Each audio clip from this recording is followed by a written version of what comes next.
Hey everyone, I am Ken Aquino Mojica, and the topic that was given to me was Katarungang Pambarangay, most especially cases under premature marriage. Let's start with the quote. When words fail, wars begin. When war ends, we settle our dispute through words. It is a quote from Wilfred Punk. So the best way for me to settle dispute is by talking sincerely and by openly accepting the lapses of each other. Because if words resolve too much pain than physical force, then words can be a powerful tool to settle dispute as well. So to formally start our discussion, let me introduce you myself. I am Ken Mojica, 20 years old. I live in Lugsuhin, Ibaba, Alfonso, Cavite, and I am currently on my third year here in college. I'm taking Bachelor of Science in Criminology at the College of Criminal Justice, Cavite State University, Don Severino de las Alas campus. So, in times of crisis or conflict, where do you turn for help? To the police station, to your parents, to your teacher, or maybe your friends. All of these options are good, but you can also seek help from barangay captain or the lupon tagapamayapa. Why? Because they are legally mandated to assist you, mediate between you and the other party, and help ensure you receive the justice that you deserve. So going back to our discussion proper, so let us have our definition of term first before we proceed to our discussion. So please have time to pause this video so that you can read each definition and understand the definition of each term that we are about to use throughout the discussion proper. So what is Katarungang Pambarangay? Katarungang Pambarangay, also known as the Village Justice System or the Barangay Justice System, it is a justice system administered through the basic political unit of the government, which is the barangay. So here in Katarungang Pambarangay, we try to resolve disputes of two involving parties, which is the respondent and the offended party. So this Katarungang Pambarangay, which are headed by the barangay captain or the lupon tagapamayapa, who is the mediator or the one who will help the disputing party to resolve their cases. So the legal basis of Katarungang Pambarangay. So we have three laws enacted that supported the establishment of the Katarungang Pambarangay. The first one, we have the Presidential Decree 1508 in 1978 and Batas Pambansa bilang 337 or the 1983 Local Government Code. So this two laws enacted to support the establishment of the Katarungang Pambarangay, while the third and most recent laws connected to Katarungang Pambarangay, it is the RA 7160 or the Local Government Code of 1991. So this law helped the establishment and operation of the barangay justice system. So it mandates its operation. So let's proceed to the four objectives of barangay justice system under the PD 1508. So the first one is to promote the speedy administration of justice. So as we all know that court proceedings takes a lot of time and money. So here it takes months or years to render decision and to give justice to people. So here in Katarungang Barangay, it try to give the justice that the people deserve in a small amount of time. Number two, to minimize the indiscriminate filing of cases in court. So as I said earlier, the Katarungang Pambarangay aims to administer justice in a small amount of time. So here in the Katarungang Pambarangay, try to settle dispute within the barangay level so that the cases under the Katarungang Pambarangay will be settled and not be filed at court. Number 3, to minimize the congestion of court dockets and thereby enhance the quality of justice dispensed by the court.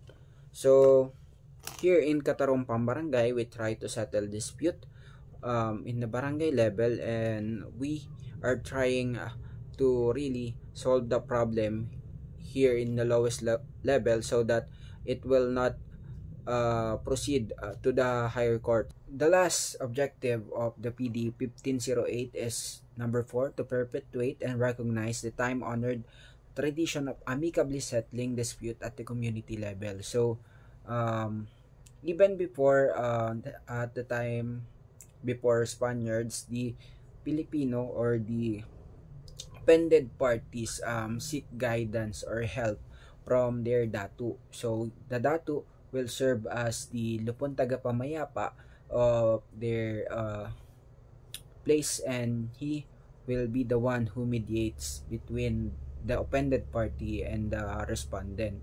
So here at Catarong Barangay, we are trying to continue the tradition of the Filipino, and nowadays we're still using the same method of settling dispute.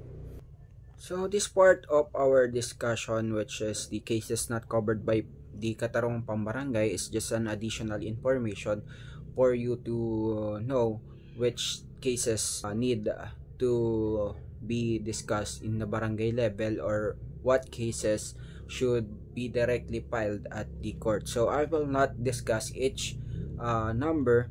I will just let you pause the screen so that you can read each number. So yeah. So let's proceed with premature marriage. So premature marriage is not about the marriage of a minor or those younger generation, but it is about the marriage of a widow who lost his husband and shall be married to another. So according to Article 351 of the RPC, or the Revised Penal Code, premature marriage happened when any widow who shall marry within 301 days from the date of the death of her husband, or before having delivered if she shall have been pregnant at the time of his death. So any woman whose marriage shall have been annulled or dissolved if she shall marry before her delivery or before the expiration of the period of 301 day after the legal separation. So these three cases are the punishable acts under the premature marriage, or the Article 351 of the Revised Penal Code. So what is the rationale of the premature marriage? So the rationale of the premature marriage was to avoid confusion about paternity and filiation of the possible parent of a child conceived during or before or after the death of the late husband of a widow. So it was there to avoid the confusion, because we don't have the technology before to establish the identity of a child. So the premature law is there to ensure that it is identifiable if the child was born before or after the late husband of the widow. So Republic Act 10655, also known as an act repealing the crime of premature marriage under Article 351 of the Revised Penal Code. Article 10655 repealed all the acts that was enacted to punish the premature marriage. So here are the two sections that repealed the premature marriage. So section 1 and section 2 are the repealing clause of the premature marriage, which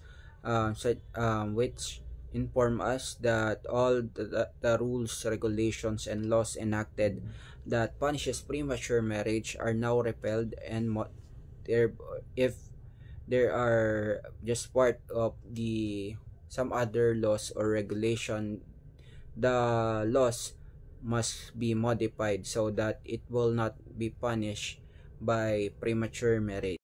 So what is katarungang pambarangay in relation to premature marriage? So since premature marriage are no longer penalized, issues related to them and are no longer relevant to the katarungang pambarangay.